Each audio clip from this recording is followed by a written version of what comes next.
appreciate 501 Commons asking me to help with this topic today, and I'm excited for everyone on the other end of the internet, so to speak, to be part of this and to learn how to take your GiveBIG campaign to the next level.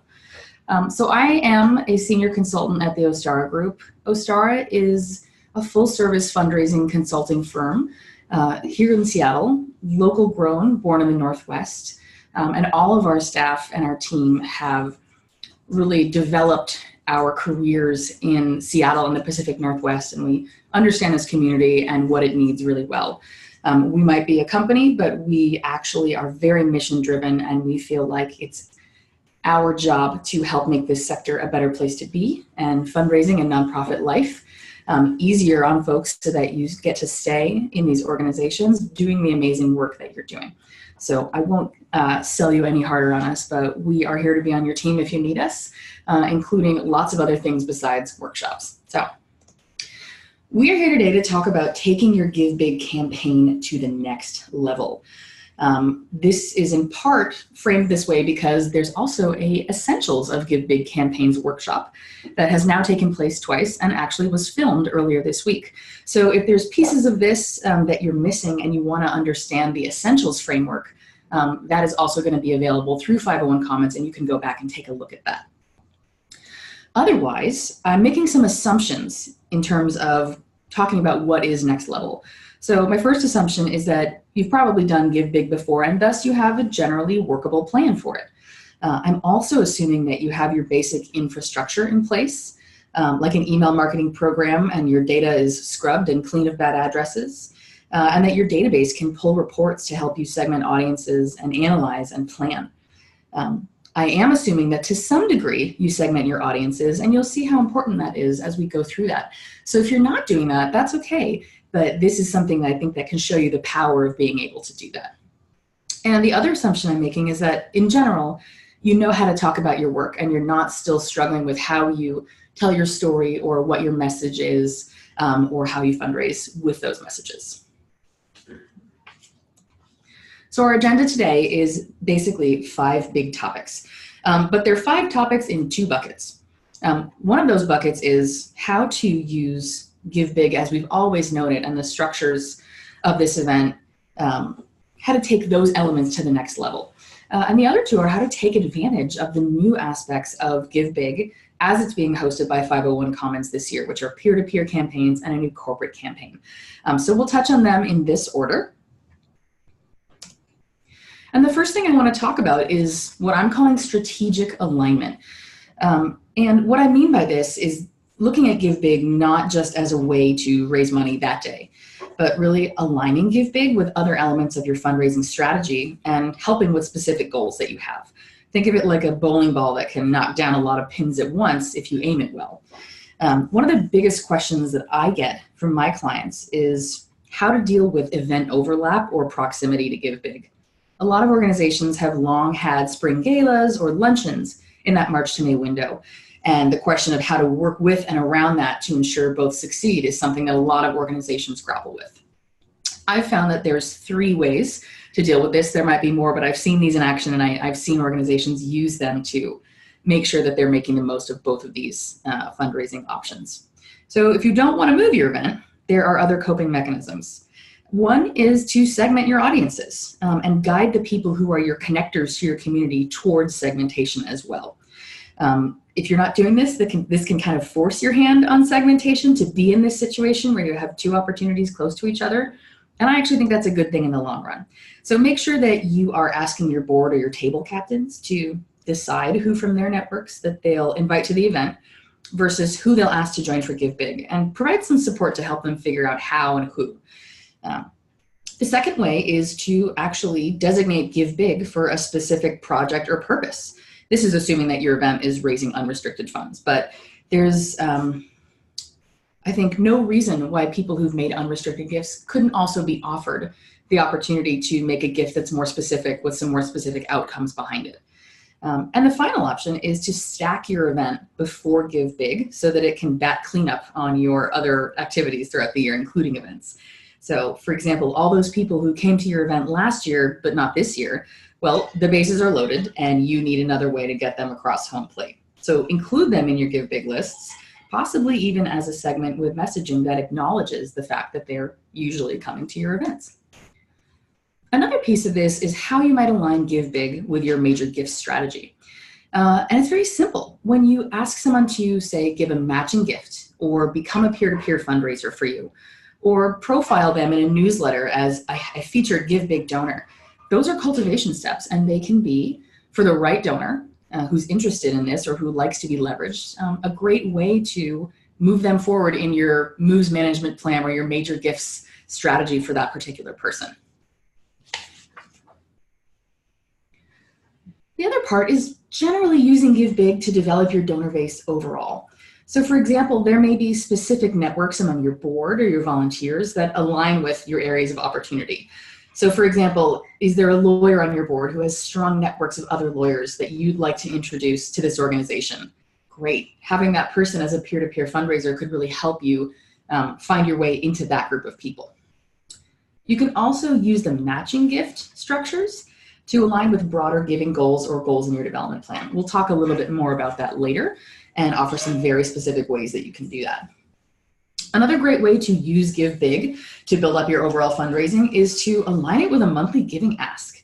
The best time to ask someone to make a monthly gift is right away after their most recent one-time gift. It's counterintuitive, but it's true. People are more likely to give again when you're at the top of their mind and they're still basking in the glow of like feeling good about having done something awesome already. And GiveBIG is so good at securing new donors, and monthly giving is the highest retention rate fundraising tactic of all time, about 85 to 90% retention versus 20% for one-time gifts. So asking GiveBIG donors, this whole group of one-time donors that you're bringing in on that day to become monthly supporters, is an extremely potent strategy, especially from a long-term point of view. We're going to talk about the peer-to-peer aspects now, and we'll stay with this topic for a while and really explore many aspects of peer-to-peer overall and how it relates to GiveBIG. So peer-to-peer fundraising can mean different things to different people, but in this case, what I am talking about is sort of the digital encapsulation of traditional fundraising strategy. And Civicor has built this functionality into GiveBIG this year. So it's something that you can take advantage of. And the reason it's such a great opportunity is that it really does help you take advantage of the classic principle that the best source of new donors are the donors you already have. And it uses technology to sort of work the best practices and create a home for all the pieces of it that are really part of persuading people to give, showing a goal, making sure people know how far you've come and how your progress towards that goal, and being able to share images or video and your own personal story of connection. So this graphic is a visual representation of what this really is. So in GiveBIG past and this year, normally organizations have had their page and donors give directly to that. In this case, an organization has their own page and each peer-to-peer fundraiser has their own page, and donors can give directly to the organization's page or to the peer-to-peer fundraising pages, and the totals all roll up together. So in real time, gifts coming in through a peer-to-peer fundraiser's personal page will show up on your organization's campaign page. So the effort is concerted and together, and everybody can see how the campaign is doing from both sides. There are some really specific reasons that you might want to consider doing a peer-to-peer campaign. So first of all, I think cutting through the noise of GiveBIG is huge. My inbox gets flooded every GiveBIG, and every local organization I've ever shown the slightest interest in suddenly reappears like the ghost of giving days past with competing reasons to give big to their cause, and it can be overwhelming. Even as a professional who helps organizations create these emails and these plans, if I'm overwhelmed, imagine how your donors might feel. But think about opening your inbox on GiveBIG to find an email from your best friend, or from your mom or a colleague inviting you to support their favorite organization and showing you why they are connected to that organization. So I would be willing to bet you would open that email first. And that's the power of peer-to-peer fundraising. It's also a really concrete tool for the things we're always asking our boards to do, which is help bring in donors from their networks, right? Having an infrastructure like this helps you pull that principle out of the abstract and provide a really concrete home for them to show people, again, how they're connected and even have their own goal and have people connect to it. It's also got multi-generational appeal. Baby boomers love peer-to-peer giving, Gen Xers love peer-to-peer giving, millennials love it. So it's not something that you're excluding, specific demographics from if you choose to take that path. And I think one of the most important pieces is that it can be a really incredible source of new donors. There's data from some online peer-to-peer providers that show that generally about half of the donors to an organization's peer-to-peer driven campaign will be new to that organization. And so that's actually, batting even higher than a normal sort of one day giving day, in which, say, over the last couple of years, about 25% of donors to any given GiveBIG participating organization were new. So you can really up your game on donor acquisition through peer-to-peer. And also, it's a cultivation move for your existing donors and volunteers. No one's going to be offended if you ask them to help. They'll simply say no. But it's a cultivation step to ask them, even if they do say no. And frankly, you might have some people who are close to you who might be offended if you do a peer-to-peer campaign and you don't ask them. So don't be afraid to, once we identify the people who are the best type of people to ask to do this, don't be afraid to really ask those people from a broad perspective. A couple other ways to think about whether or not the peer-to-peer piece is right for you. Now really is the time to decide, because it's a substantial decision and you will need to commit to recruiting people to be fundraisers and supporting them before the campaign and on the day of itself.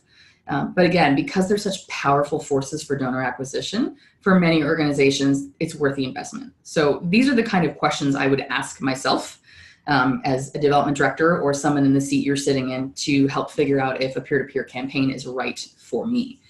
I would think, has your organization run a peer-to-peer online campaign of any kind in the past? If so, what were the results? How did it go? Reflect on that and what you learned. Ask yourself whether you have the staff capacity to simultaneously develop peer-to-peer specific materials in parallel with your general GiveBIG campaign materials. And is there someone who can be the point person for your P2P participants? Does your organization already have a solid base of volunteers?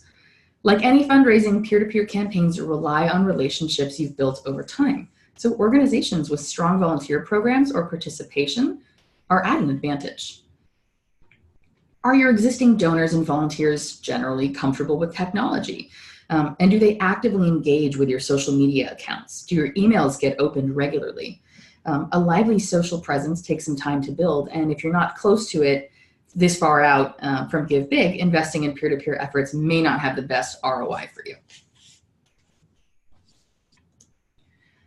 So if you decide to do a peer-to-peer campaign, the next thing to do is figure out who your participants are going to be. And it's really easy to fall into the trap that your wealthiest or highest dollar value donors should be your peer-to-peer fundraising participants. But really, peer-to-peer success comes from commitment to your mission, not necessarily financial capacity. And you might actually have strategies in place for the networks of your major donors, and an online campaign or opportunity could theoretically conflict with work that's happening there or at a more personal level, or otherwise be unaligned with your cultivation plans for your major donors. I would focus on people who have a long-time relationship with your organization and who have a history of consistent or consecutive year support, especially via GiveBIG. Some of these people may have a high financial capacity, but more importantly, they've shown you that they're really attached to your mission. And if the going gets tough or they hit a wall with their progress, they're more likely to stick it out and keep pushing than people who maybe participate less often but have higher capacity. And of course, your board members and volunteers, I think, are definitely go-to categories. And if you have an advisory board or an advisory council, or an affinity group like a young professionals network, those are really great opportunities for people to become peer-to-peer fundraisers and really even probably increase their own giving to your organization. And targeting specific networks, especially corporate networks. You may have people in your realm who work at corporations that match gifts, or have people who have a typically high income when they're employed there. And this is a way for you to actually leverage your connections to those communities to bring them closer to you. And really pull back and think about the overlap, right? If somebody is really loyal and they're a board member, or if somebody gives to you frequently or multiple times in a year and they're a volunteer, they're showing you that they have the level of attachment necessary to go to bat for you with their networks and bring people to the table. So a little bit of homework that we won't go through right now, but consider the questions that we just went through and what your answers are. And consider the participant factors and figure out who you would actually ask to do this. And don't worry about all 5 of the questions about, to peer-to-peer or not to peer-to-peer. They don't all need to be true. They're factors, not determinants. And every organization has a nuanced situation. But I would really go through this and, score yourself somehow and figure out if now's the time to invest in this kind of process. Let's say you do decide you're going to do it. So the next step is to recruit the people you just identified. And GiveBIG is really a one-day microcosm of traditional peer-to-peer campaigns. They're usually 2 to 3 weeks long, and you have longer lead time for planning, more time to recruit and train fundraisers, and more time to actively cheerlead and support them over a longer campaign period. So we're trying to extract the most important principles of peer-to-peer work and right-size them for a 24-hour giving day context. And the basics still matter. It can't, peer-to-peer outreach materials are not the same thing as your overall campaign materials. They're aimed at the group of fundraisers you want to build, not all GiveBIG donors. But you want to develop your regular GiveBIG campaign materials in context with your peer-to-peer materials so that, together they're one comprehensive campaign plan that can drive your work.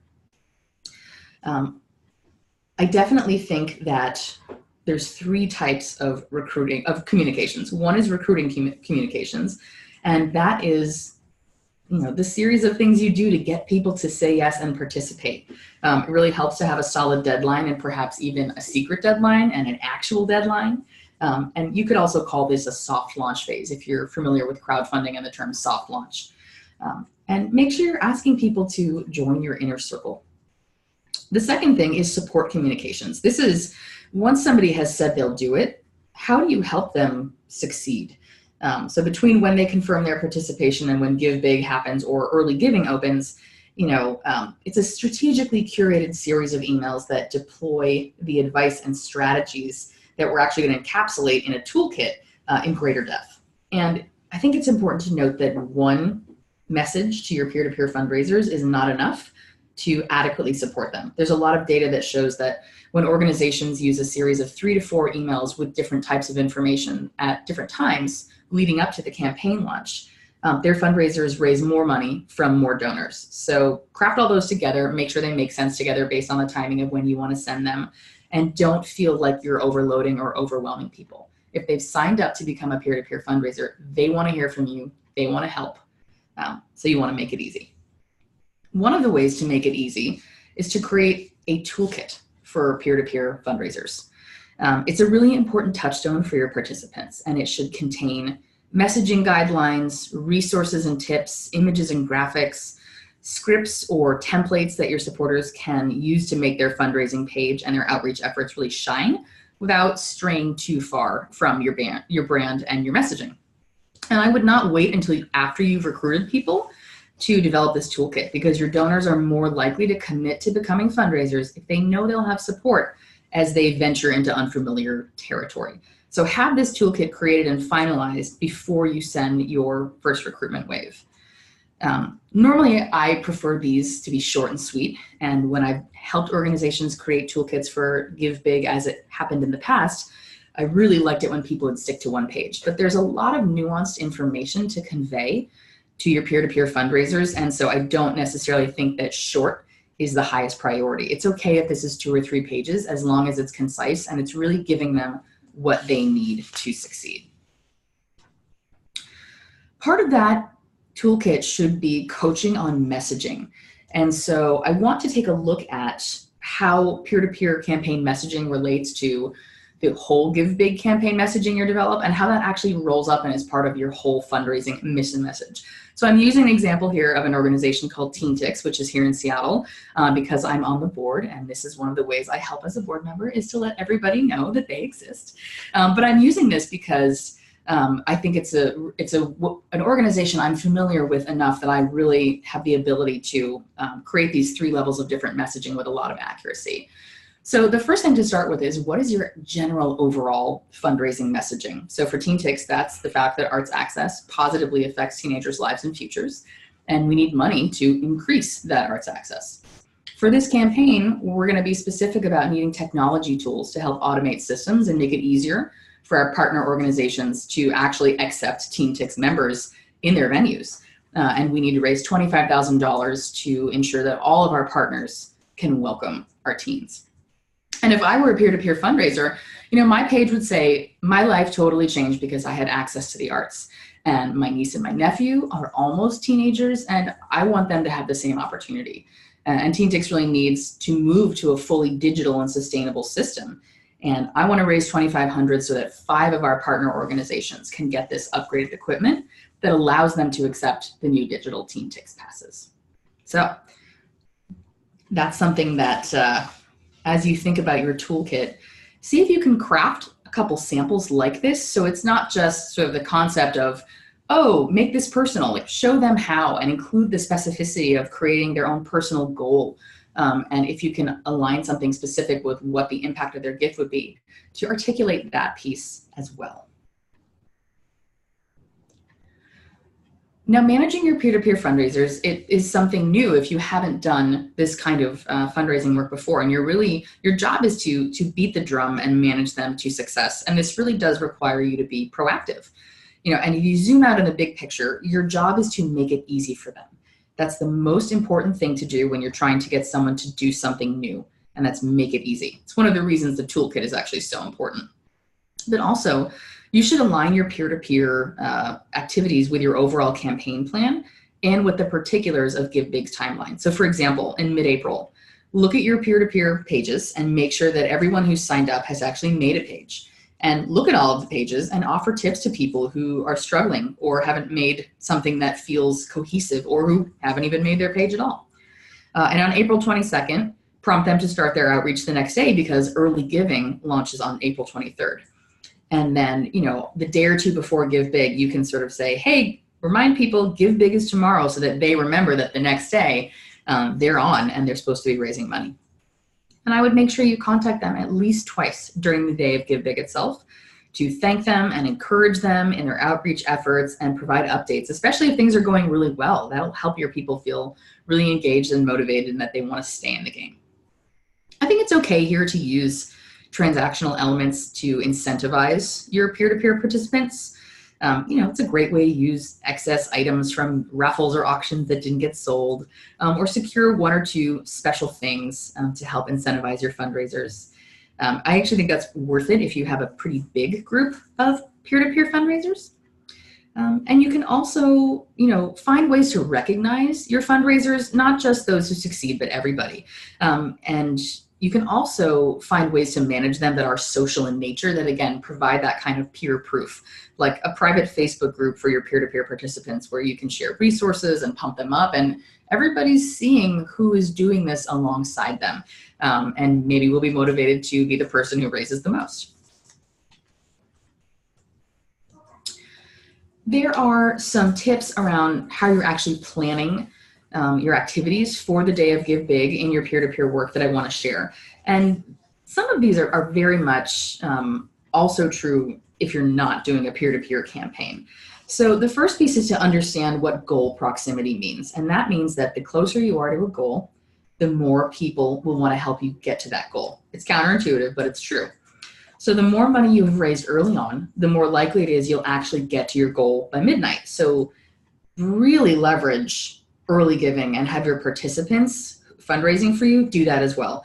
You want people to wake up, click the link that they get in their inbox, and see that there's already other people giving to this and that you're well on your way towards your goal. We already talked about multiple points of contact on the day. I want to explain the concept of giving days being U-shaped. And that's not just something that applies to giving days. It applies to 2 to 3 week peer-to-peer campaigns. It applies to 30-day crowdfunding campaigns. It applies to 3 to 5 year capital campaigns. This is the rhythm of how campaigns tend to go. And it is that the highest volume of gifts happen early and late. And so you've got this sort of sagging middle where the momentum really drops. So as you develop your plan for GiveBIG, including how you're going to motivate your fundraisers, make sure that you're accounting for that phenomenon. So the afternoon is a great place to use time-based incentives, the person who raises the most money in the next 2 hours will score great Sounders tickets, along those lines. You can also keep it more mission related and have it feel less transactional, and really make sure that you're picking something fun and great from your mission that people can engage with.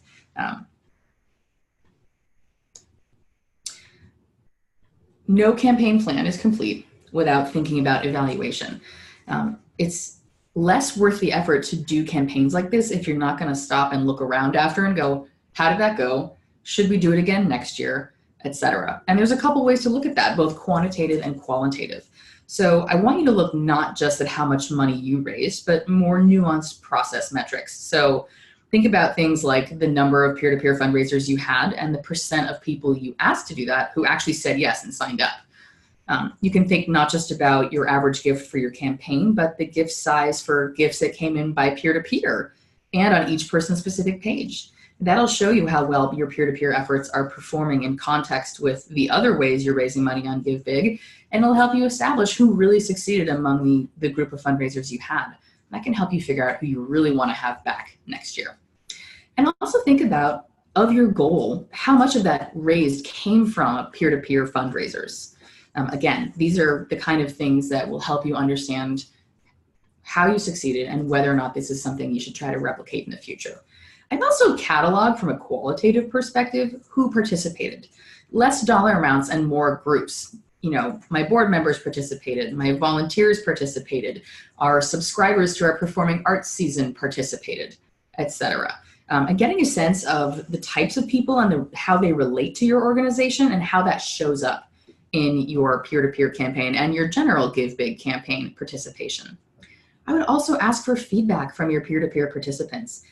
Again, your goal is to make it easy. Make sure you understand whether you actually did that, and if it wasn't as successful as it could have been, how you could make it easier again next year. And make sure people know that you're really asking them to share transparently with you so that everybody can succeed better next time around. If you've got a lot of peer-to-peer fundraiser participants, you might want to use a survey.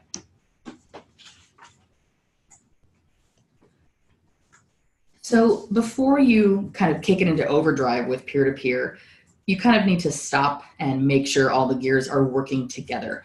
So again, just check in with your overall GiveBIG campaign plan. Is the timing of your peer-to-peer outreach aligned in such a way that you're not going to go crazy 3 days before GiveBIG happens? Is your messaging aligned? And have you figured out a way to have people share a more personal lens and apply that on top of your overall messaging? And align it potentially with corporate giving potential. If you've got an enthusiastic corporate representative on your board or who's a donor, the new context of the corporate campaigns, which we'll talk about in a second, that can be a really effective lever for that person being a peer-to-peer fundraiser and getting their coworkers to give. But we're going to move on from peer-to-peer and talk about the other new element, which is corporate campaigns. So these campaigns are corporate driven, but you can still leverage them depending on the relationships you have with the companies that are participating. So corporations who sign up, and some of them are sponsors, some of them aren't. I think it'll vary by company. They get their own custom company GiveBIG URL and a leaderboard. They can choose to let their employees know that they'll be matching gifts on that day, and there's a specific process for those matching gifts getting approved so that we make sure that those funds actually make their way to the organizations that need them. If you have somebody on your team, your board, your volunteers, and if somebody who can evangelize your organization inside a company, ask them to promote your organization internally to their colleagues because you have a corporate campaign and people can see all those things happening in real time. Or even to be a peer-to-peer fundraiser and create their own portal for their colleagues to funnel in, not just through their own corporate campaign page, but specifically through your contact into your world. And it's also possible to use your database to identify all the donors who work at companies that have corporate matching or who are participating in a GiveBIG corporate campaign, and really specifically reach out to them and solicit them. And you can segment them out and actually, really, again, reflect that where they work and that their match means that their gift could be doubled, and really sort of take a specific approach with people who work at these companies. So matching gifts is another classic aspect of Give Big and Giving Days that there's definitely a next level way to approach. And the first and most important piece is to identify who your matching donor could be. You want to find that diamond in the rough who really gets why a matching gift is important. And I think it's really important to note that many times it looks like matching gifts might appear out of thin air, but you really do have to go after them proactively. And it's best to be prepared to explain why you think a matching gift will be effective or what it will accomplish. Because a savvy donor will want to know that before making a big commitment. So the first place I would look is, has anybody contributed a matching gift to your organization in the past? Probably a board or a volunteer if they have. So great. You or your ED could go talk to that person, start that conversation for this year. Other ideas could be people who have consistently made larger gifts through Give Big itself. I mean, clearly they have a passion for participating in the giving day, and you can help them leverage the gift they already love to make. Another way is a pool of matching gift donors. So if there's no one donor who has the capacity or interest to offer a really substantial matching gift, ask your board to commit to creating a matching gift pool. And it doesn't have to be limited to your board, but that's the most common example that I see out in the real world. But even small incremental gifts from each board member could add up really quickly to a substantial matching gift that will be really motivational. It's also a more democratic approach that you can pursue even if you might have matching gift level donors waiting in the wings. Some organizations who are really approaching their work from a grassroots or equity-driven framework, the notion that a group of people are coming together to make something big happen might be better messaging for their constituents and their donors than having one person who's got collected wealth in themselves playing that role. And it's not going to be true for every organization, but think about how who your organization is and what you're trying to accomplish might resonate with a matching pool or a matching donor. It's also a great way to engage corporations, right? This is great PR for them, and you can actually align that with corporate strategy as it applies to working with elements of the corporate campaigns and donors who have corporate affiliations. And another possibility, especially if your fundraising program is more advanced, you may have an endowment and you may have a planned giving program.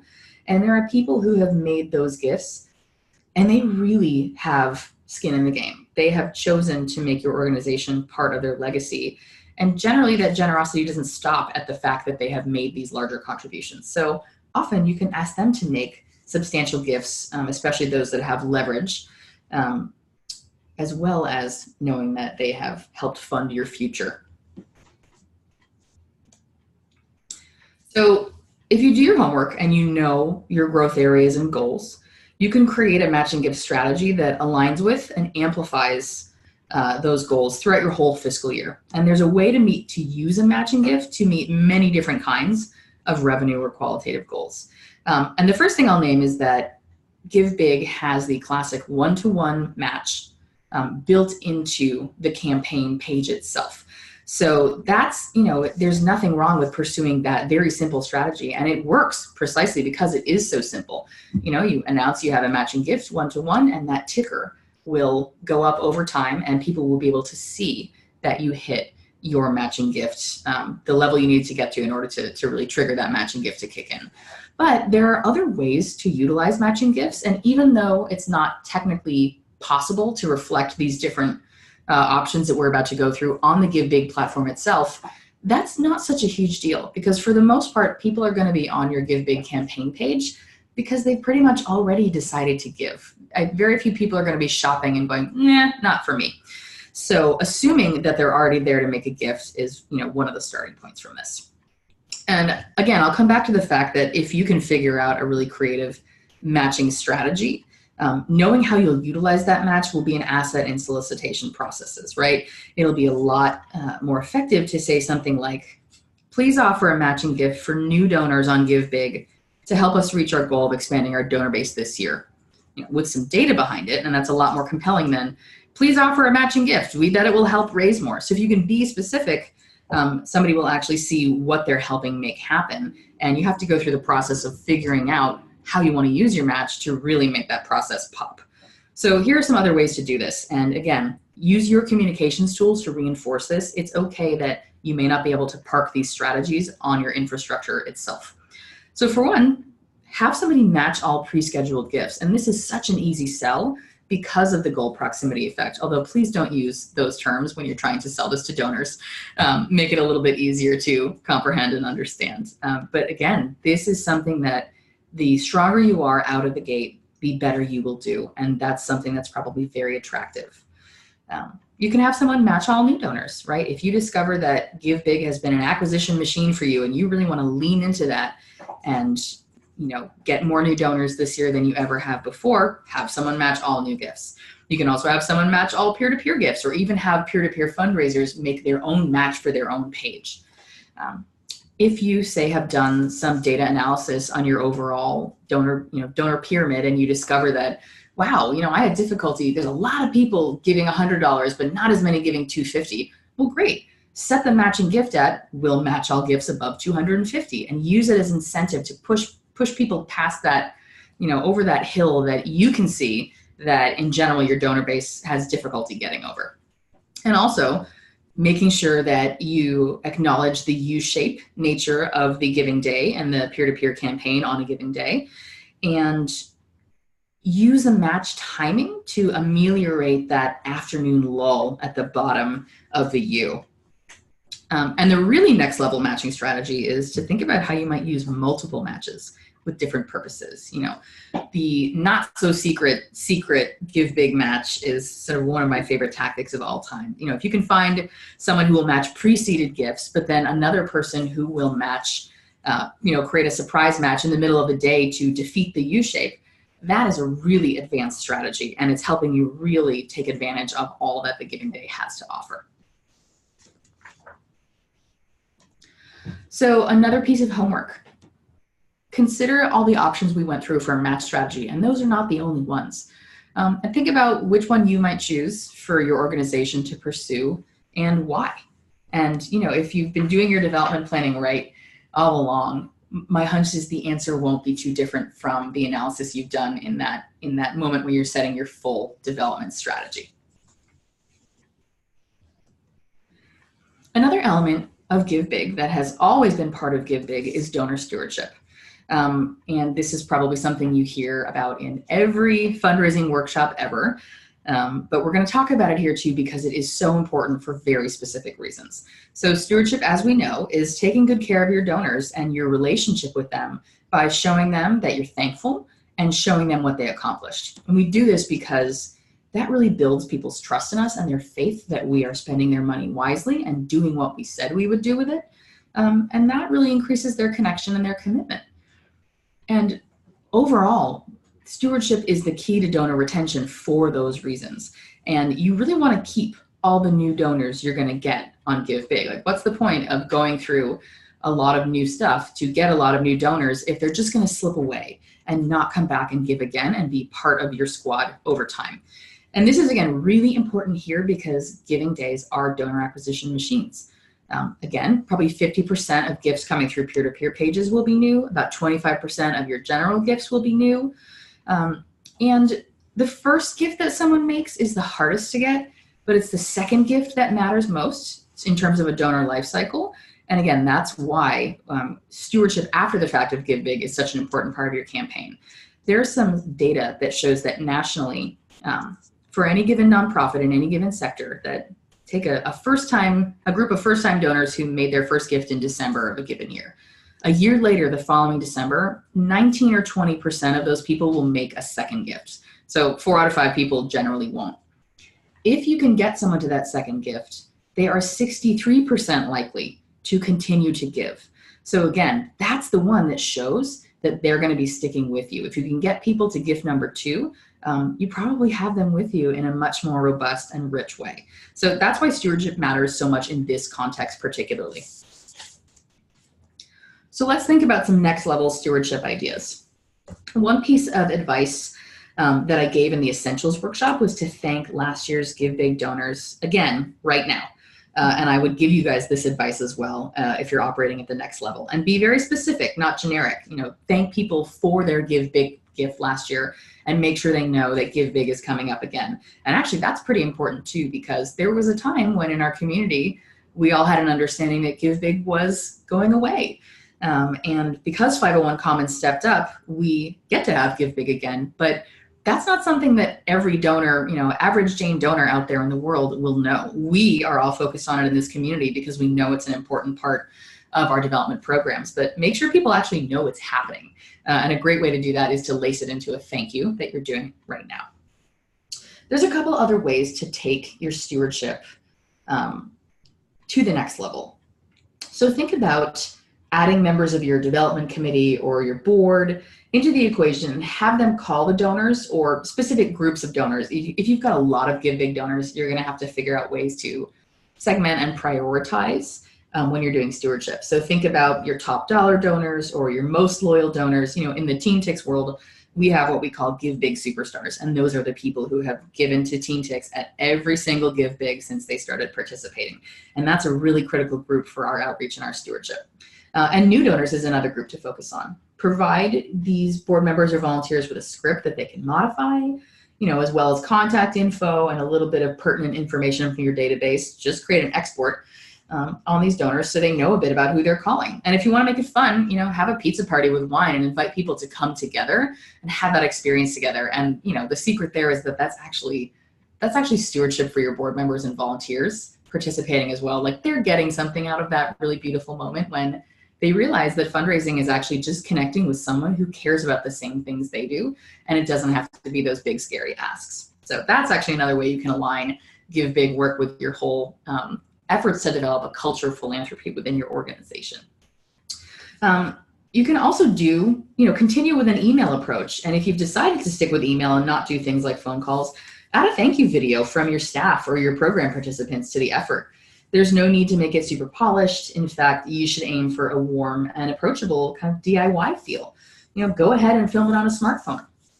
My one caveat there is that whenever you're featuring your program participations in your solicitations or your stewardship efforts, just make sure you're aware of the potential power dynamics between donors and the people that you are serving. It may not change what you do or how you show them off or how you get them to express what your work has done for them. But for some organizations, it really will. So just make sure that you're thinking that through and work with your program team to understand how that might show up for your organization before you put something like that out into the world. And I would also say that's true of your giving efforts all year long. If you're sharing stories of your impact, make sure that you're approaching them from a framework of equity and inclusion that is respectful to the people that you're serving. Making a segmented stewardship plan is a really smart move here, especially again, if you have a lot of donors. So creating a plan where, say, again, you can pick these gifts very specifically. You have a donor pyramid, you can see the giving levels where people are piling on. So pick those levels and do stewardship at those levels very specifically. So if somebody gives above $50, this is what we will do with them. Or if somebody gives above $500, this is the experience of stewardship that we have designed for them. And you can actually use that segmentation to very concretely assign other people in your organization or your development team participation in stewardship. And that's, again, another great way to build culture of philanthropy, but very easy, very specific, and you're giving them support in doing it. So great, your executive director will call all the 1,000+ donors, but maybe someone on your program team who's shown some interest in the crossover between programs and development can be the person who gets to call the donors from $50 to $100, right? So some experimentation there and using your staff and also taking some work off your own plate because you have enough to do. Finally, I would remember when you're thinking about stewardship to leverage your unique mission. It's your best asset. So utilize it in coming up with next level stewardship strategies. So, if you're an arts organization, put free drink tickets attached to your GiveBIG donors' will call or tickets at will call the next time they show up, or on their reserved seat with a note of thanks for their GiveBIG gift. If you work with an organization serving youth, send a photo of your core activity with a quote from a child, or invite donors at a top level to, hand out the diplomas for the graduation ceremony for your early learning program. The more mission centric it is, the better an option it is for stewardship. If you came to my workshop a couple years ago, hosted by the Seattle Foundation in the last year that they hosted that event, you will be familiar already with instant stewardship. And it is my favorite Give Big tip of all time. And frankly, it's something that you can do outside of Give Big as well. The truth is that gratitude has a half-life. So if somebody makes a gift today and you wait 2 days to thank them, that thank you is half as powerful as if you thanked them the next day or the day before, and so on and so forth. So speed actually really does matter. And what I mean by instant stewardship is a process by which you'll get an immediate thank you to your Give Big donors from a real live person, not your auto donation receipt, that doesn't count, from a real live person very quickly after you've made your gift or they've made their gift. So within 30 minutes, 15 minutes, whatever seems reasonable. Again, if you have a bigger team, this becomes a lot easier. Within however much time you decide, a donor can get a custom email that says, wow, thank you so much for making your first gift, or thank you so much for helping us meet our matching challenge, or thank you so much for your longtime support. Have your database open so you really understand how to personalize it and make it feel customized. If you're an arts organization, you can see someone's a subscriber, you can mention that detail and make it more personal. Thank you so much. It makes such a difference when our subscribers give too. I hope you enjoy the next performance. See you at the theater, right? And then somebody actually feels like you know them a little bit more because you took the time to know what those details were and communicate that out. So my homework regarding stewardship is for you to think through what's unique and different about your mission, your organization, and how could you leverage that to create a custom stewardship touch for Give Big donors that no other organization will likely do. And I'll come back to Teen Tix again as an example. We have our New Guard Young Leadership Group draw all over our thank you cards, and every single one of them is different. It's signed by the teenager who made it. And then the board members come in and we write thank you notes on those. So it's relational, it's program oriented, and nobody else is doing what we do in that framework. So think about what that might look like for you, especially, thinking about ways you can leverage your specific mission, and see if you can come up with something awesome that people will remember. And it's important that your stewardship stand out so that, again, there's a lot of solicitation, lots of giving happening that day. You want to make sure that people are going to remember that and come back and give to you again next year. So that's our content for this webinar. And it can be time for Q&A, and I'm sure you've been sending in questions along the way. Yeah, so we will transition to the Q&A now. Camille has been tracking all of the questions that have come in via chat, and will be reading them out, grouping them a little bit by topic. So you may hear your questions slightly rephrased, and that's because probably you're not the only person to have asked it. As you have other questions, feel free to type them into the chat, and we will get to them as we can get to them. Thanks. All right, folks. So we got a lot of questions about peer-to-peer, which totally makes sense as this is like a brand new thing to Give Big. One of our first questions is, can peer-to-peer participants edit their pages after they create them? Which I know, and I think everyone here in this room at least, they cannot be edited after they've been created. So if you, need to provide some feedback to a donor, or you get something totally out of the blue that doesn't fit, what I would suggest, and what you'll get is a notice when that peer-to-peer campaign comes in to be approved by you at the organization. You'll also receive this person's email address, and you can reach out to them and walk them through some potential edits, and they can pull their campaign and send in a new one with any potential edits. Next question is, will there be a peer-to-peer toolkit template available? Yes, we are working on that, and that will be up soon. You'll be able to find that underneath the nonprofit resources and on the peer-to-peer fundraising page. That will be a toolkit like the one that Ariel, sort of a sample for what Ariel suggested in the presentation for you to give to a peer-to-peer fundraiser. So not about peer-to-peer total, but a sample of what you could give to one of your fundraisers. Correct.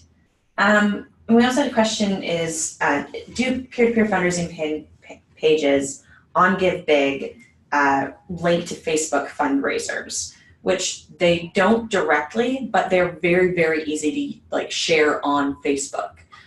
There is an automatic share button on each page, and that URL, that the custom URL that each page has, can be easily pasted onto Facebook, Instagram, Twitter, anywhere you can throw up a URL. So I'll do that. Yeah, I think that's actually really important because there are organizations using Facebook very successfully for fundraising, you know, based on the principle that you go where the people are.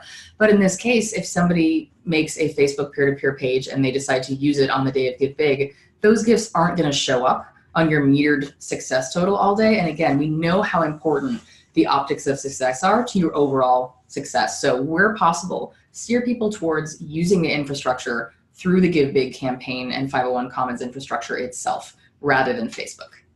So we have some more strategic questions on peer-to-peer. Is there a strategy on the number of peer-to-peer campaigns that you have for your organization? Since they'll be linked to the pages directly, you know, is there something to be said to have too many? Part of that depends on staff capacity. Again, somebody has to be there to be a resource for your peer-to-peer fundraisers. So if you have one person who's available for that and 100 fundraisers, that might be a little unwieldy. You know, and it would be a great problem to have so many people sign up that you need 2 people who are handling different groups of them. But in general, I would shoot for quality over quantity. For many organizations, this will be the first time they're experimenting with peer-to-peer giving. It's one of the reasons to take advantage of that. It's a low risk, you know, no extra cost way to try this new strategy. So yeah. And then what would be a suggestion for a minimum for peer-to-peer? And this person didn't actually indicate whether it meant like a minimum match or goal amount or a number of participants. What would you suggest? I'm guessing that that person meant how we sort of create a suggested goal for each fundraiser for their revenue goal. And what I would say is offer them some critical thinking around how they might create that goal. So, you know, a really common thing that I do with clients around, you know, creating support for their peer-to-peer fundraisers is to actually have them list out the people, not just, oh, hey, I know people, but, you know, these 5 people, and think about how much you realistically think they could give. And you'll end up with a total there that's based on reality that's, you know, probably a fairly practical goal to have. In general, I always recommend shooting for conservative goals that you know you can get to, because it allows you to share a lot more success and happy feelings with your donors if you can blow your goal out of the water than if you just squeak by or don't make it at all. It looks like they clarified and they were curious about the number of pages. How low is okay? My suggestion is that, you know, peer-to-peer is not for everyone and that any amount is a good amount. Would you say so? Yeah, I mean, I think if you're worried about having too few, get a few people to commit before they actually put their pages up, and then you don't have to worry about the potential optics of only having a couple people and not having that look so great to your community.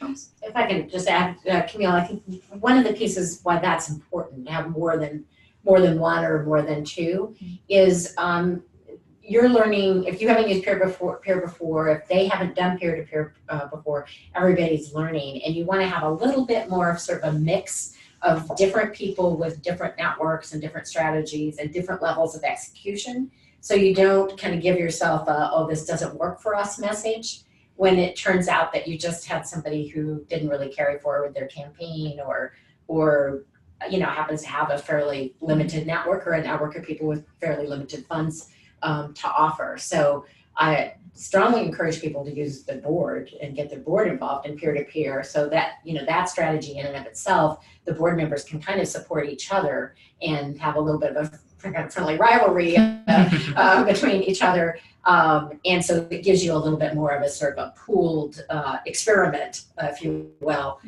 to do that. But, you know, try for 3, I would think, is sort of a minimum, just so you get a good sampling of what the results might be.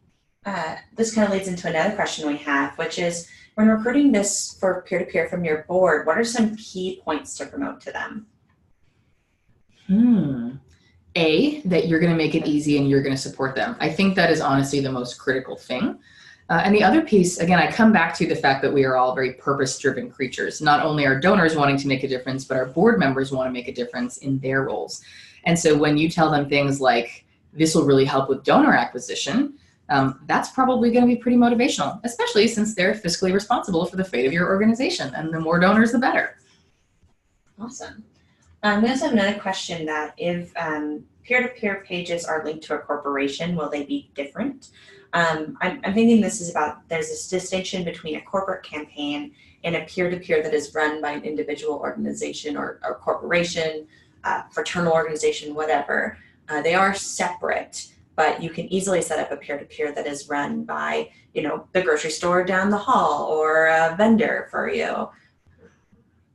And also you can have a volunteer who is an employee of one of the companies that has a campaign page. So we'll use King 5 as an example. So let's say you know a person or have a volunteer or have a board member that works at King 5, and King 5 has a company page. So they can set up a page for you. They can be a peer-to-peer fundraiser for your organization. And then within their company, they can be using their peer-to-peer page to promote to coworkers who are getting messages from King 5 to participate in GiveBIG. They can be following that up with, and when you participate in GiveBIG, please consider giving to awesome organization that I, awesomely love. That you can repeat the message and kind of strengthen the message and leverage the fundraising messages that are coming out from companies by identifying employees of those companies that are in your networks. Okay. So I have another question about the kind of peer-to-peer toolkit that we're working on. Wondering if we're going to have more full email content or kind of easy to use marketing content in the toolkit, or is it going to be more of an idea-based? Well, I want to make a distinction between, to really get the strategy ideas, you want to be looking to Ariel's fundraising accelerator. So if you're not currently registered for GiveBIG, then register right away, and you will start to receive every 2 weeks and fundraising accelerator, which is sort of a subscription service that's free for GiveBIG registered organizations, where Ariel is saying, here's what you should do in the next 2 weeks at the essentials level or at the next the next level, which includes peer-to-peer. For those of you who haven't gotten the back issues of that because you haven't been registered, the back issues will be linked from the document you get. So you can go back and start at the beginning of the story and read the whole setup and read the process, and then work really hard to catch up. And choose your own adventure. Yeah, choose your own adventure, exactly. And that gives you a lot of tactics and strategies to really make sure you're thinking through the things that you need to do. There is on the website right now, there's some resources around how to create a good profile. And there's a sort of a giving day guide that does give some sample messages and some strategies and tactics and examples of emails and messages around peer-to-peer and just a giving day campaign in general. What we're working on doing for peer-to-peer fundraisers is just taking Ariel's advice about create a toolkit for your fundraisers that has these 7 or 8 elements that's on that slide. And we're just going to sort of create a template for that and make it just a little bit easier for everybody to use that. So it won't write your messages for you, but it will prompt you to write the messages.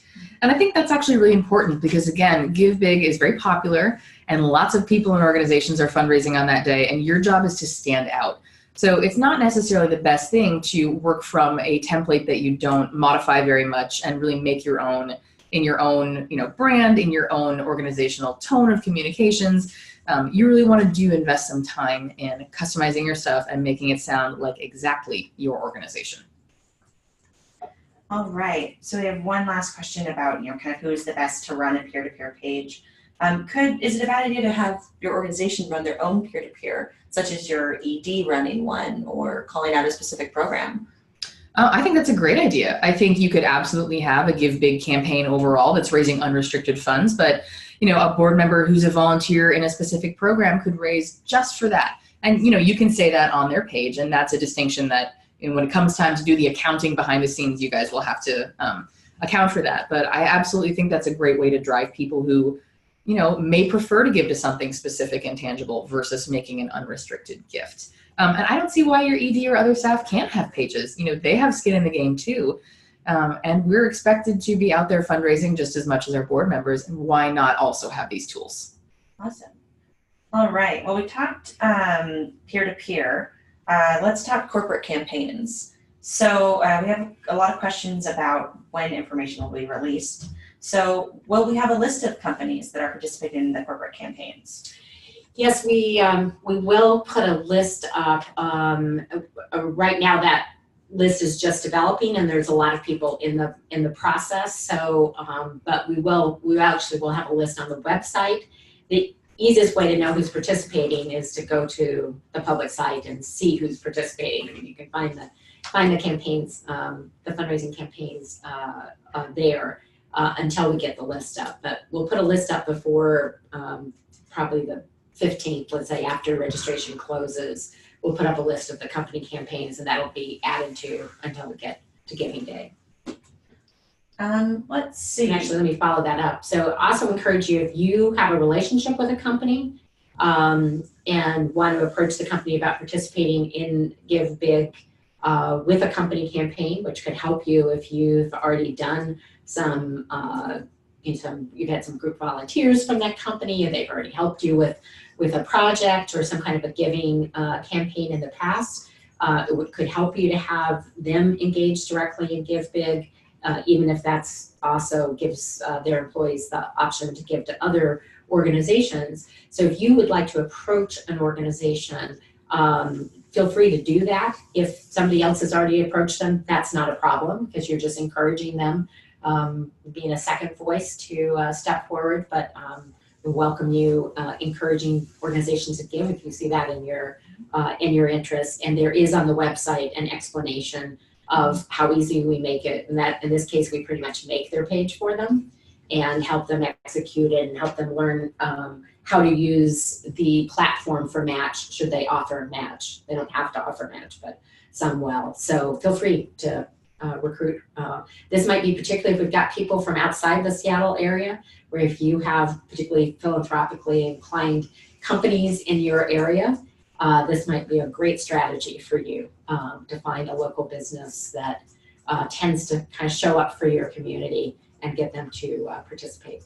So it's really as easy as going to the website and checking out that corporate campaign section of the website, and it'll have a link and an email so you can give them and say, hey, this is how you can participate. We'd love to have you join this and, really do something to move forward giving in the Pacific Northwest. In Washington. Let's see. We also have a question about best practices for approaching potential corporate match donors, which in this case would either be providing you the match on your own page rather than or as a peer-to-peer gift match rather. What's the best way to get that corporate match? Well, I think a good place to start is making sure that you already have a relationship with that corporation. It's probably unlikely that somebody who's never been a sponsor or never had a volunteer group go through your program, etc., will say yes to something as specific as this. But if you do have a relationship with those organizations, it actually might be a great addition to the event sponsorship package or year-long corporate partnership package that you offer them. And just make sure that, your mission, your values, what you believe in, what you're working towards are aligned with the values of the companies that you're seeking to align with you very publicly and for very public reasons. Yeah, one strategy in doing that is actually to approach them, as Ariel said, if you already have a relationship with them, let's say they're an event sponsor, a recurring event sponsor, a recent event sponsor, to make the offer to them as a service, as a kind of a donor stewardship service, because companies are looking for employee engagement opportunities all the time, and those can be very intensive, staff intensive to create and to manage. But companies know that employees value companies that they see doing good in the community and showing up in positive ways. And so there's a return on investment from employee engagement. So you could approach them not so much with a message, we want you to do this as another way to support us, as, hey, I want to tell you about this opportunity because this opportunity gives you an easy turnkey way to engage your employees, and I know that's something that's important to you as a company. So you're really providing a service to them rather than making another ask to them.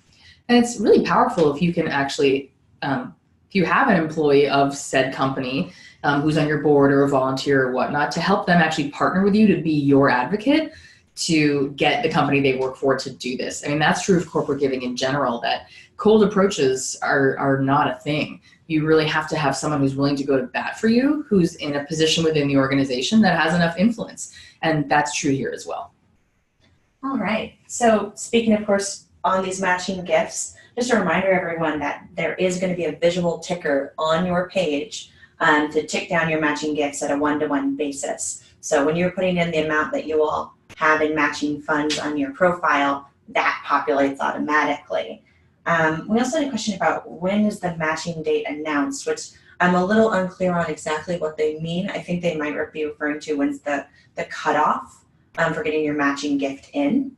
And it's going to be May 5th. So your profile changes in general will be April 19th, but you can get your matching gift in all the way up until May 5th. Oh. And company campaigns can be started until May 5th. Correct. So we have another question about matching gifts. Can you be too aggressive in soliciting matching gifts so that you would get to the point where you have more people with money for matching than people who are giving gifts? Yes, and that's why I would be very strategic about creating an order of operations for who you'll approach and why, and not necessarily over soliciting when you don't have all the information or when you don't have answers from people yet. So start with who you think your best prospect is, and if they say no, move on from there. Yep. So yeah, you do have to have those matching gifts at least written in the system by May 5th. The securing aspect of it is that you don't have to enter the gift into the platform for your own needs for your organization. You should probably have that pledged at the very least. But you can put that matching gift in as soon as you feel comfortable that it has been, pledged and has been hammered out. And one more piece about sort of securing the matching gift and, how many donors or how big should it be. One of the reasons you need to set a very specific campaign goal for yourself that's based in reality is there's a relationship between how much your match amount is and how much your goal amount is. So you definitely don't want to raise more in matches than your goal that you think you can get through grassroots giving is. It's not aligned in that way. But can you give an example, Mary? So let's say you raised $10,000 in GiveBIG last year and you think you can get there again, but you approach a couple of matching donors simultaneously and oops, they both say yes and you have $20,000 in matching gifts. If you can't then raise $20,000 from everyone else to match that, the dots don't really connect, and it just might not look as consistent and sort of aligned to other people looking at it, and sort of a shame, like, oops, they had all these matching funds and they didn't get there. So be strategic about the matching amounts you're asking for in context with your goal. And speaking of goals, your organization's larger goal does show up on your page, and that will slowly tick down as folks are giving, which contributes to that goal proximity effect. Excellent. And someone also asked if we could control when the matching gift is made visible.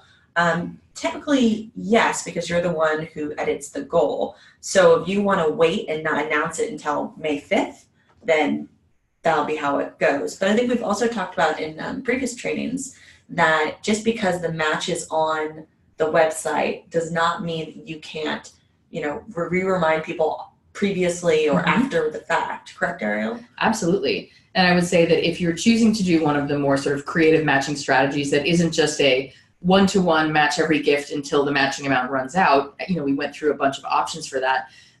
You really do need to reinforce that through your other communications, through your social channels, your email, your peer-to-peer fundraiser pages. etc. And that's really your most potent way to reinforce the match. Again, people are coming to your campaign page probably because they've already decided to give. So you need to persuade on your outbound communications. Awesome. I'm going to quickly answer 2 peer-to-peer questions, and then we can move on to, we have some questions about our media, that we've got a number of those coming in, so I want to make sure that that gets answered.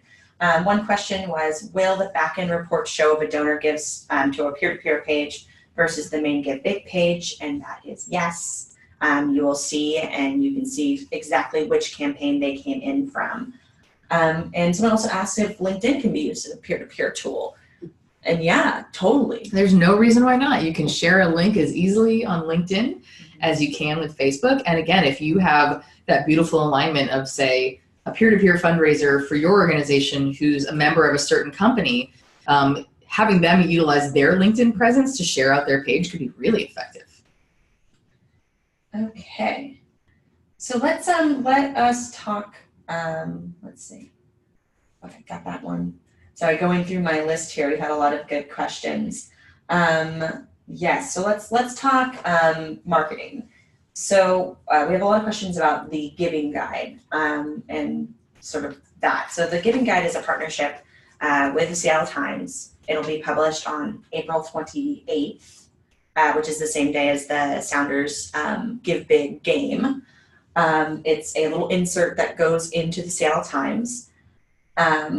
And let's see, we've got questions about, let's see, and pull this one up here. I saved it somewhere. So let me just give the general answer, and then you can see if it hits the specifics. So there is information about the giving guide on the website under Nonprofit Toolkit. And basically you contact the contact that's identified there at Seattle Times, and they will walk you through the options and help you identify, the kind of the best option for your budget if you want to be visible in that. The trick is that you need to call them tomorrow because the registration for space, and I don't know if there's any leeway on this because we are not managing this, it's managed by Seattle Times, but the date for registration of space is April 1st. And so you just let them know that you're interested. I'm sure they're not going to shoo you away, but call them right away, let them know you're interested, get the pricing information, which is also available. The general pricing information is available in that link from the website. Was there something more? I think that hits it, that there's no, you have to basically pay to opt in to the Seattle Times guide, and that, yes, there is a fee associated with that, and your fee to the platform does not include that. No. But would you like to talk a little bit about how organizations will be featured on the GiveBIG site? Okay, yeah, so the giving guide is pretty specific, and I would think that you'd want to kind of understand the demographic of your donors a bit and choosing whether or not to spend money that way. Does, obviously add to the cost of the campaign, but if your donors are of the demographic of newspaper readers, which, newspapers are not dead by any means, there are lots of newspaper readers still in evidence, and so, but if that's the right demographic for you, it can be a great way to raise your profile, because it's a handful of organizations participate in the giving guide compared to the more than 1,500 organizations we expect to be on the platform. So it does raise your profile if it's the right demographic for you and you have the marketing funds to devote to that. And there's just very small ads that just sort of gives you the visual of your organization, and then there are larger opportunities that allow you to tell more of a story as well. And that honestly relates to just a general next level tip, which is don't be afraid to use non-digital, non-online tools if your donors and your audiences respond to them well. So if people love direct mail and give to you through direct mail, there's no reason not to send an appeal letter a week before with a very specific link and instructions, or a postcard that drops us just as a reminder, things like that. And so, newspaper audiences, there are still people who are reading paper newspapers, and they magically happen to be the demographic of people who are the most generous donors at this time. So it could be a really good strategy for you. We also had a question as is the Seattle Times donating the funds that they are paid for these ads? Are they donating it? There's a cost, so we are paying a advertising cost to Seattle Times, and then they are matching that with a significant amount of in kind. So the giving guide is basically paid for by the advertising revenue, but Seattle Times is doing a lot of other advertising, both in the paper and online, and that's coming with a hefty match. And Encore has done a great job of getting more match out of that relationship. So in part, we're paying for it as our nonprofits, and then that money is being matched with in-kind donations of their services. And that's generally true with the media. So, King 5 and Hubbard Radio and those sorts of things, that there's, the magic of advertising is you, rather than paying full dollar, you ask for some kind of a discount because this is a community-oriented event, and you try to get people to partner at a level where the discount is way more than what we're paying. Overall, we'll have a $500,000 media campaign kind of at the minimum. It's likely to be larger than that by the time everything happens. And we'll be paying about $100,000 for that $500,000 campaign. So we're getting a very high match level this year. And that's, probably 3 times the amount of media that's ever been put into GiveBIG, 3 or 4 times. All right, we also have some questions about if you want to get your organization highlighted specifically besides the giving guide. Are there any ways to either be highlighted on the site or in our social media? Yes, so we've made an offer to organizations that are registered and paid, that organizations can send us their stories and pictures, like a little story and great pictures. You can send video with a label. We need kind of your story that goes with the video. And we are profiling organizations in our social media for the campaign and on the website.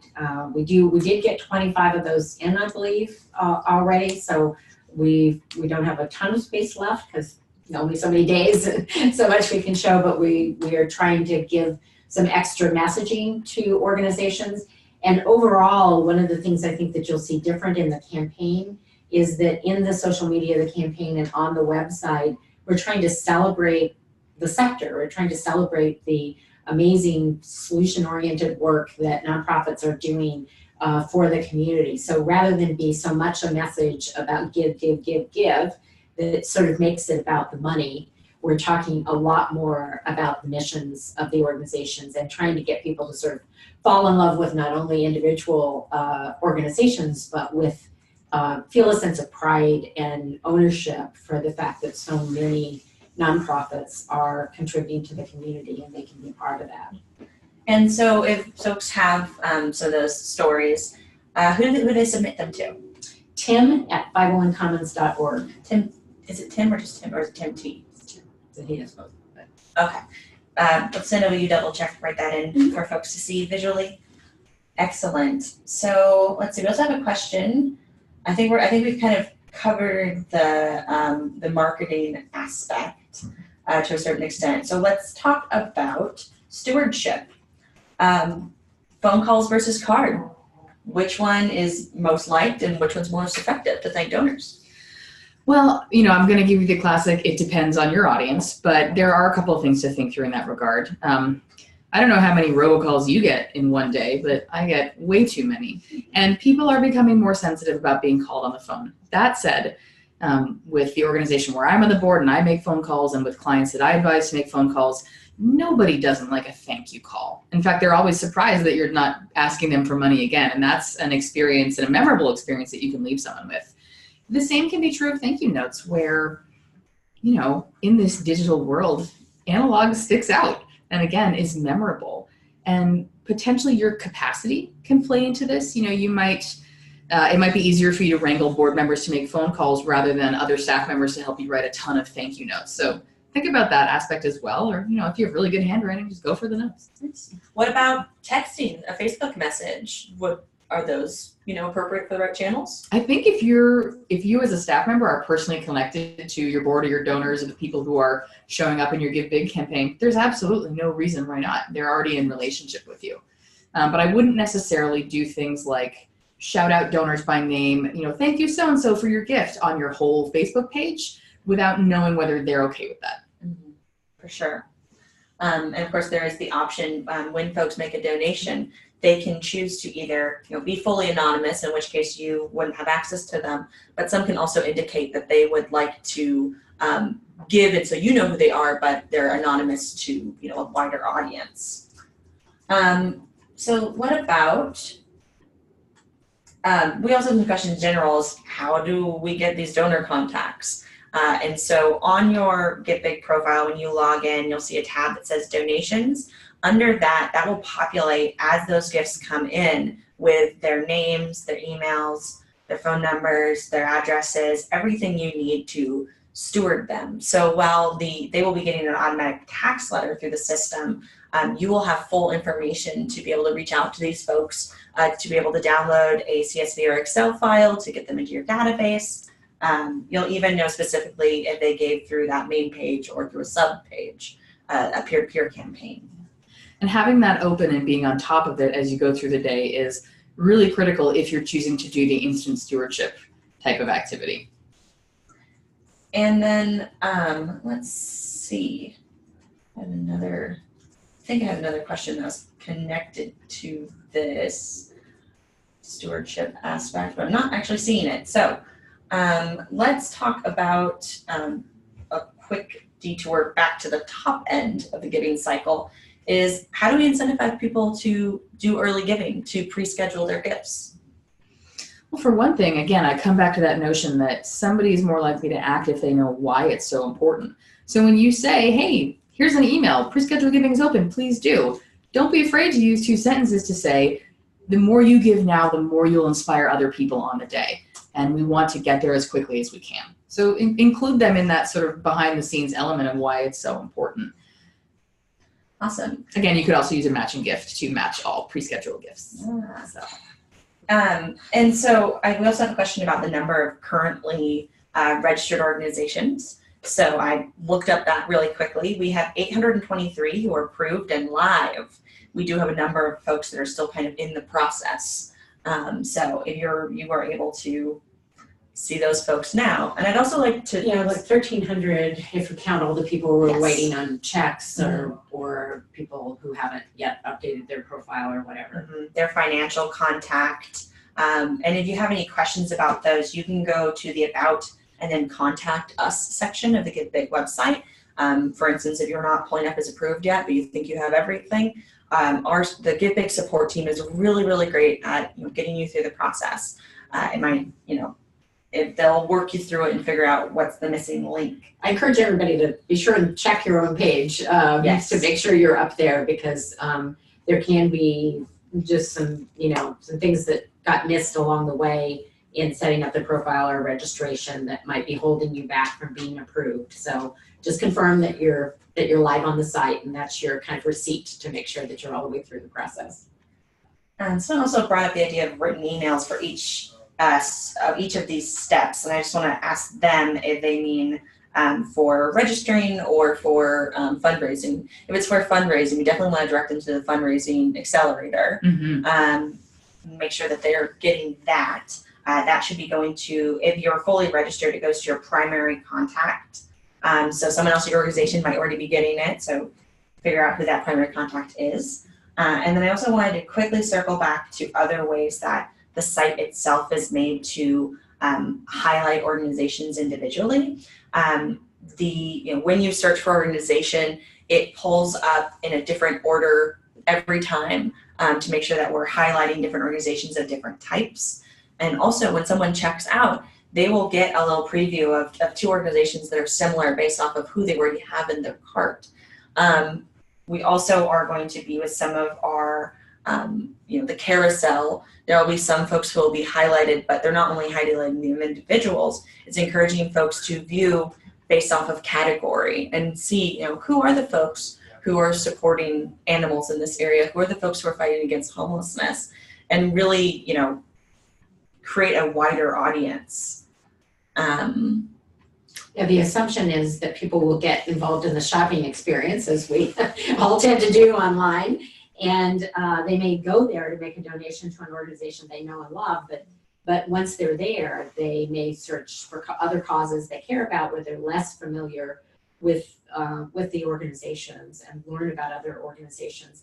Even if they ultimately don't decide to give to that organization, that may be the little kindling of the fire to have them find out about that organization for a volunteer opportunity, or later on attend an event when somebody invites them to that organization's event. So, there's a lot that happens that may take more time to kind of come to fruition on the website. But statistically, most people are making about 3 gifts. So one of the things that's important for people who might be on the fence about participating in GiveBIG is it's important to recognize that while you may be able to send an email to your donors saying, we're not on GiveBIG, but give to us anyway, your donors don't belong just to you. And most people give to multiple organizations. And so, and people like the experience of being in that community on that day and be kind of rewarded with the sense of being, as Ariel talks about it, their best selves on that day. So, if you're not there when they're visiting that site, you're gonna miss out on their impulse to go, oh yeah, then I also want to give to my local food bank, or oh, I remember reading that story about that great organization. And if you're not there, then they're going to move on to somebody else. Is there something to be said about nonprofits also supporting and sharing each other's missions surrounding GiveBIG? I think so. I personally, believe and have seen a lot of experience that fundraising is not a zero-sum game. And like Nancy said, most GiveBIG donors are making multiple gifts. And actually, I think it's a really important way to highlight the partnerships that might actually be making your mission possible. We know that grant makers love to see organizations collaborating and being efficient and cross-pollinating their work for, better outcomes altogether, but individuals do too. And it can really strengthen your relationships with your partner organizations if all of you are making sure that all your donors understand the role that you all play in the impacts that they are trying to make in the world. No reason not to operate from a place of generosity. All right. Okay. So we have two last questions. One last question. I think we can maybe do 2. Donors are going to ask about the stretch pool. What are some good responses for them as to why there's no stretch pool this year? Very practical. We took on GiveBIG from Seattle Foundation in November, and it costs about $500,000 to produce GiveBIG, and there just wasn't enough time to raise money to allow for a stretch pool. We're struggling to raise the $500,000. We're still working hard on that. That is why we have fees for the platform, fees to participate, is because this is essentially a day for nonprofits by nonprofits. We are producing our own GiveBIG experience here as a collective group of nonprofits. We hope next year to get more corporate support. Any of you who've done corporate fundraising know there's a long lead time. Most corporations set their giving their giving decisions in the fall and even back in the summer. So next year we hope to lower fees, and we may eventually get back. The stretch funds were always a small part of it. So while people made it kind of big in their heads, it was a tiny amount of money. And I would be surprised if you got a lot of inquiries about the stretch pool, given that I think the last time the Seattle Foundation actually had one was maybe 3 or 4 years ago at this point. So it's not something that was present in last year's GiveBIG or even the year before. So my hunch is it won't be super top of your donors' minds. I think it's probably something that we as staff or consultants doing the work are thinking more about missing that opportunity versus our donors. All right. I think our last question is going to focus on, can we talk about the game aspect of GiveBIG, the leaderboards, the competition, getting our donors to, think about giving as fun to a certain extent. Can we talk a little bit about that? Finish this up, take us home. I would encourage you to do it. I mean, giving is inherently social. It's a thing you do for a social purpose. And when you incorporate these kinds of social elements in it, it can only strengthen it. And again, I don't think anybody's really taking it very seriously that this is some kind of steely competition. And if it is, it's for a good cause. And I think that I'm hoping that corporations will really use their leaderboards to update their employees throughout the day and really generate a collective sense of responsibility and accountability to the community that they're part of in that way. Awesome. Yeah, you can have your board members compete with peer-to-peer gifts. Oh yeah. The corporate campaigns will have their own leaderboards and boards, as will individual organizations. And then we also, I slightly misunderstood that there were some questions about the Sounders GiveBIG game. Okay, so Sounders, well, let me just say something about one of the places that the gamification is happening, because some of this is just organic, how it comes up. So all the media partners are participating, King 5, Seattle Times, Hubbard Radio, and so forth, and they're competing against each other. So they've got a friendly little competition going on. In terms of the Sounders game, there's not a lot of opportunity directly. There'll be a halftime presentation about GiveBIG, announcing GiveBIG. There'll be pictures up on the screens and that sort of thing. I think what you can do is you can just use it as part of that heightened awareness. So if you put out a message, in social media going, Sounders, the Sounders game this Sunday is all about GiveBIG. Please, if you're at the game, give a rousing applause to GiveBIG when it's mentioned, to show your enthusiasm and talk to the people you're at the game with to encourage them to get involved in this fun one-day event. So it's more of a messaging opportunity and part of that kind of awareness building, which is why it works. It's a stadium full of people who have to sit there and listen to something. So it comes up. Yeah. All right. Well, just some housekeeping for the end of this. We will be sending out slides. We will be having a recording of this session up on the website and shared out to folks, as will a copy of the Toolkit. Yes, the toolkit. We'll be following up with that, but also the basics of GiveBIG. The essentials of GiveBIG, that will also be up and live on the website. I encourage everyone to check out the website, to reach out to the support team if you have any questions. And again, thank you so much for helping make GiveBIG great, with every single nonprofit buying into this and sharing it with their donors. We're creating a larger story of giving and philanthropy in the state. So thank you so much. Thank you so much to Nancy, to Ariel, to Lucinda for our behind the scenes. Nancy, our executive director, and Ariel as our wonderful host and teacher. And I have been Camille, the project manager. Thank you all.